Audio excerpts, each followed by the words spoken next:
Welcome to Ruby on Rails. My name is David Heinemer Hansen, and I'm going to give you a tasting tour of the framework. This is not a tutorial. This is not going to make you an expert in Ruby on Rails.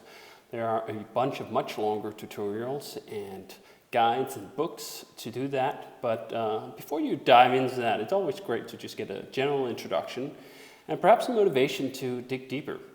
So what we're going to do together here is build a blog. This has been the prototypical example for Ruby on Rails for the past 13 years, so we continue in that tradition. And we do so by starting to run the Rails new command. The Rails new command creates a basic skeleton, a bunch of directories, and essentially empty files for you to fill in with the guts of your real application. So your real application has to consist of models and controllers and views and all that good stuff. And to get started on that, we have another subcommand, the generate command, that can generate a whole scaffold for one such resource in your application. We'll start by generating the post resource. It's going to have a string, it's going to have a body. And when we generate that, we will be generating migration, which sets up the database table for our model. It's backed by the database. It's going to have the controller, the post controller, where all the actions hit and it routes where things goes, and a bunch of views to set up your basic CRUD operations. Well, let me start by showing you just the migration here so you can see what's in it, which is not a whole lot. It's just creating a table for that posts model, the title and the body, and let's run that migration just to get that out of the way. When we run Rails migrate, it'll run all the migrations that haven't been run yet and create them in the database and encode that database schema into DB schema, as you can see here. Okay, all good and well. Now we have a basic scaffold. Let's have a look at what that looks like. So we start the Rails server and go to the browser. And yay, you're on Rails, congratulations. Rails 5.0.0 RC1, release candidate 1, which is what I'm using to record this with. But that wasn't really what we were going for. We were going to see our brand new scaffold. So let's have a look at that. That doesn't look like much, does it? No, by intent, this scaffold is ugly because it is not intended to be used in the form of production. This is just here for you to learn the framework and how things fit together. So let's do that. Hello world. 1, 2, 3. So first you saw the index, now you saw the new. Now we create the post. Now you're showing the post, and now we can edit the posts. And if we go back here, we can even destroy the post. So that is a complete CRUD setup. Well, what does the code for that looks like? Let's take a look. We'll leave that running and go in here, and voila. There are a bunch of directories here, as you can see, which can be a little bit intimidating, especially if you come from sort of a simpler non-full stack framework that doesn't try to take care of everything. Well, Rails does. Rails does try to take care of everything. So let's look at some of all those everythings. That post controller we just created here, as I said, has the whole CRUD setup. And let's go through that flow we just saw. First, we hit the index command that loads all the posts. It then automatically renders a view that fits with the name. So we go into the views here, post index. Okay, that's nice and simple. Then we go to the show. The show relies on the fact that we have a before action that sets up a post as an instance variable. You can see that down here. Then it loads up the show template, gives you the edit and so forth.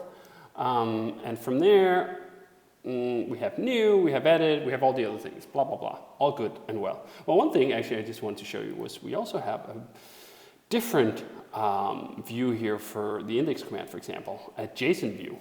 We generate this by default, as you can see. If we do get post JSON, then we actually get the JSON contents on that page. Let me show you that just real quick. Voila, that's pretty neat. And you get that sort of for free. Everything in Rails is designed around the notion of multi-format, so that you can use a single controller and output things both to JSON or HTML or whatever else have you. Okay, anyway, let's make some changes to our brand new scaffold here. We can start by requiring some things of the view, for example. Of the model. And the first thing we're going to require here is that we will validate the presence of title. That the post will simply not be valid unless we have that. Well, let's test that real quick. Make a new post, create that post. Whoops, there's an error. Title can't be blank. Where does that come from? Have another look here. Okay, it comes from the post validating this, because when we try to create it, if post saved, then all is good and well, but save will return false if there are validation errors, and then it will render the new template, which includes this form partial, and the form partial shows all the errors right here. So that's basically just what you're seeing. By default, we have all these errors encoded with just some standard English. You can internationalize that if you want. All good and well.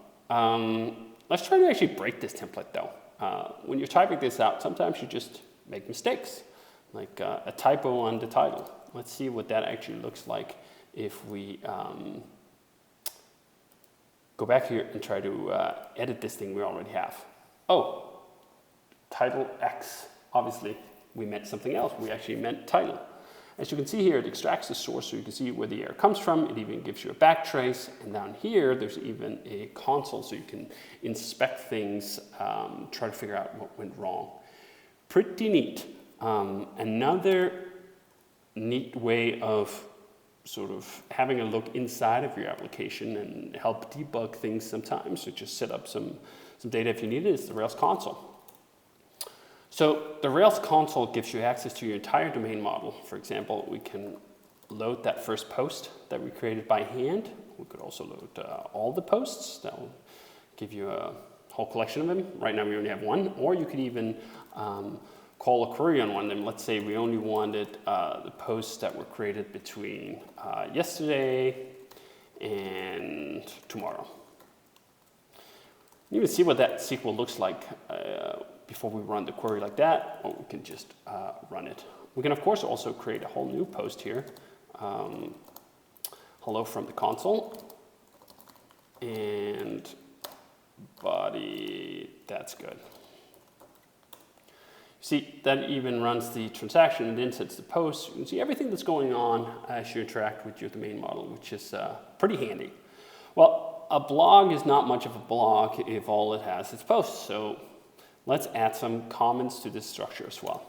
We're going to run the scaffold command again. Actually, we're not going to run the scaffold command. We're going to run the resource command because we don't need a full controller with views and everything else for this comment. So we just need a resource that will create an empty controller and no views, but still the model for that resource.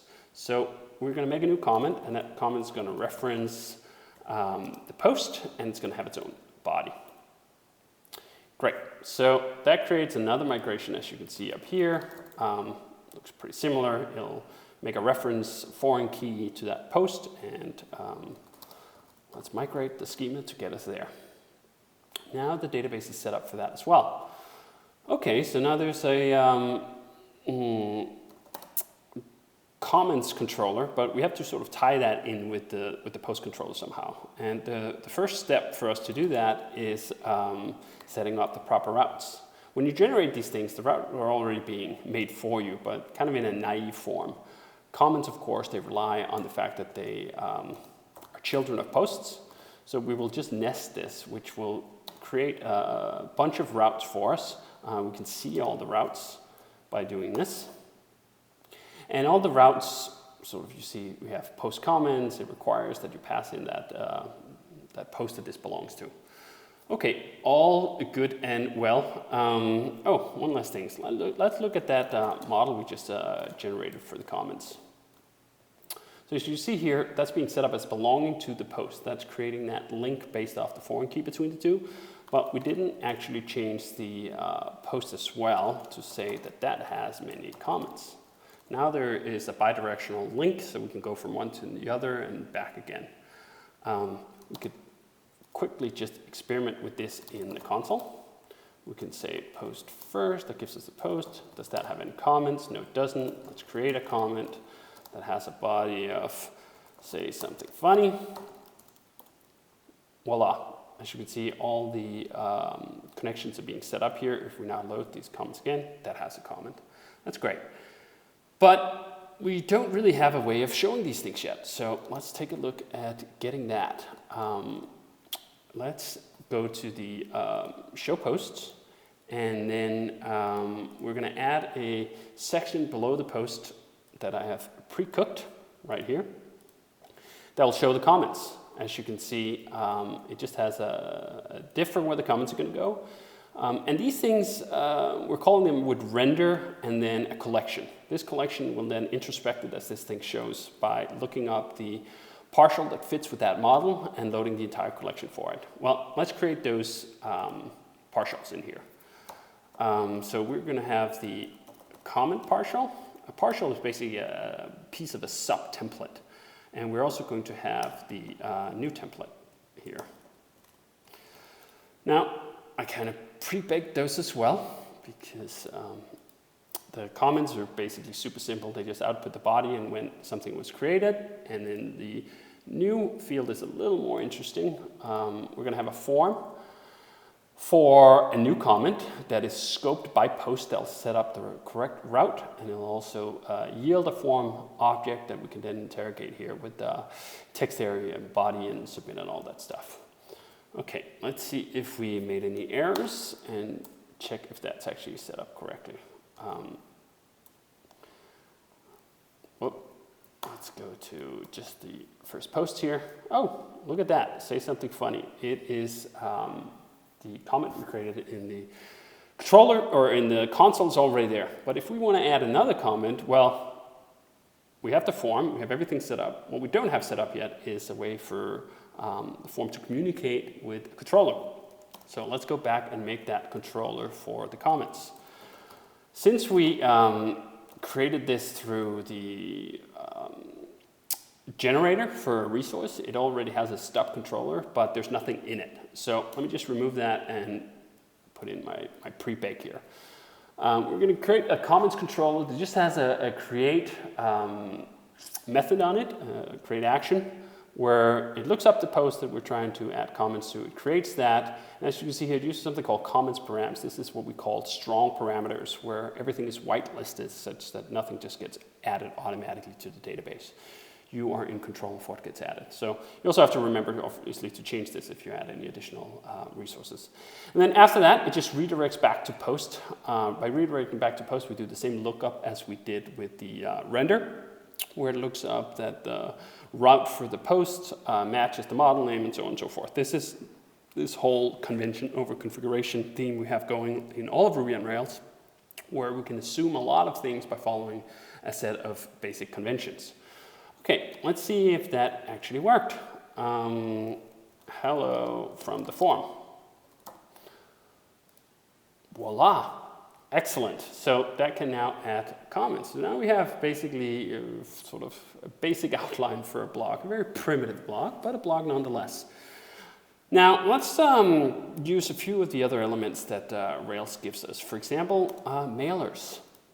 So if you want to send email from Ruby on Rails, that is super duper simple as well. We can set up another generator here for a mailer, and it's going to be a comments mailer, and it's just going to have one action for now called submitted, which is the action we will call when a new comment has been created, and we send that to the author of the blog. Okay, as you can see here, it creates a comments mailer and a couple of views for it, including some tests too. Let's have a look at the comments mailer.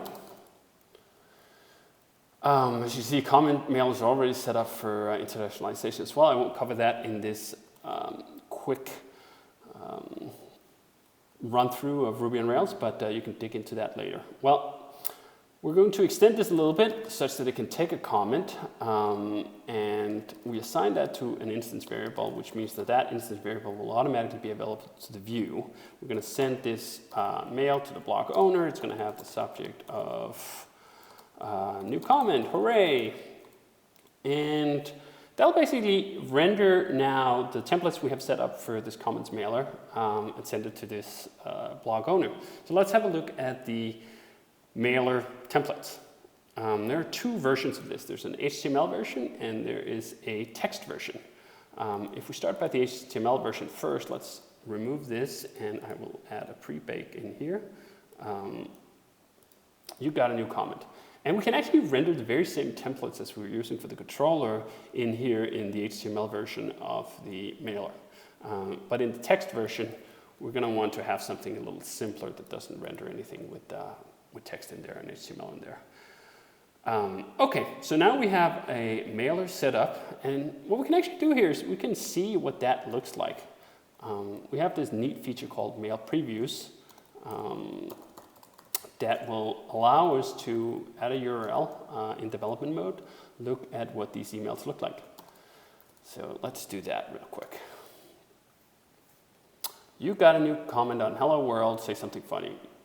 That's the HTML version, and then we got the plain text version. Pretty neat. It's a great way to iterate on the design of these templates before you actually try to hook them up. But let's try to hook them up. So we go back to the comments controller, and now after we created that comment, let's save that to a local variable, and we're going to call the comments mailer. It's going to call submitted with that comment, and then it's going to deliver later. Deliver later means that we don't want to tie up the response to this action by sending the email inline. We use deliver later, which will trigger the job framework of Ruby on Rails to send this email asynchronously. Even the rendering of the email will happen asynchronously outside of the main request response flow, which is pretty neat. Let's see if that actually worked. So go back to the terminal and get us ready to create another comment here. Hello again. When we submit that comment and go back and look at what happened, you can see here in the log that we're processing a comments create with all these parameters. That enqueued a delivery job from Action Mailer. That was the deliver later we set up. And then as we were processing our response, it was sort of asynchronously doing that. In development mode, of course, it's not that asynchronous. It's just all running with threads in a single process. But nonetheless, it renders the comments mailer and all the templates for it, and then it sends it to the blog owner. It sends two MyType versions of it, one HTML and one with the regular setup. That is pretty cool. So now our blog is already pretty functional, but let's add something even more interesting. In Rails 5, we introduced a brand new feature for real-time updates to pages based on WebSockets. We're calling this Action Cable. And in Action Cable, you create channels. So let's create a channel for comments such that new comments are added on a page. They're automatically sent to anyone watching that page at that time. We can use another generator for this, generate channel, and we're going to call this channel just comments channel, just like we had with the mailer. Creates a couple of stubs here.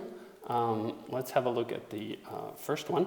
It's the Ruby side, the server side version of the channel. It has two callbacks set up by default, subscribed and unsubscribed. And we're going to add one more thing in here. Let's see. Yep, a broadcast method. This broadcast method allows us from somewhere else in the app to say, hey, send some stuff to this channel and everyone that subscribes to it. By default, it's going to broadcast to a specific channel here. And we're naming this channel after the post that comments belong to. I'm not going to set it up fully because that's a little beyond the scope of what I'm going to show you right here. But we will set it up in sort of a naive way that all this streaming just happens off the last post. In real application, you would figure out from the URL or an embedded tag which post you were on and just subscribe people to that post. But for now, this will do. What this also shows is that we can use the comments controller rendering setup outside of the context of the comments controller itself. So we can render these partials that we have set up independently of that flow, which is really helpful for channels that often want to send rendered HTML to a recipient. Okay, that is the server side of this new comments controller. We also need a client side. So that is not that. That was the other stuff that we just automatically created for the controller. Here is the stuff that we created for the channel. And we're not really going to do anything on connected, disconnected. What we're just going to do is we're going to receive some data. And when we receive data, which is the template, render template of the comments that we just set up in that broadcast method. We're going to basically just add that to that ID comments div that we had set up earlier. We're just going to pin that, and the data comes in form of a comment. You can see that on the comments. Broadcast, it sends data dot whatever you want to send to it here, and the comment comes in the form of HTML fragment. Okay, so that looks pretty simple. Let's then see if this stuff works. We're going to go back to our setup here, and we're going to introduce a, actually let's go back and make sure we have the latest. Remember, we used post last, so we need the post number 2 here to do broadcasting from. And then we're going to use a second browser here as well. This browser is going to say something interesting. Oh, what happened? Nothing happened, because we had actually not tied it up such that when we submitted the new comment that that it was also going to be broadcasted out. So we're going to take our comments channel, go back to our comments controller, and add another call here. Oops, not submitted. We're going to broadcast this comment when a new comment comes in. Okay, let's see if that then works.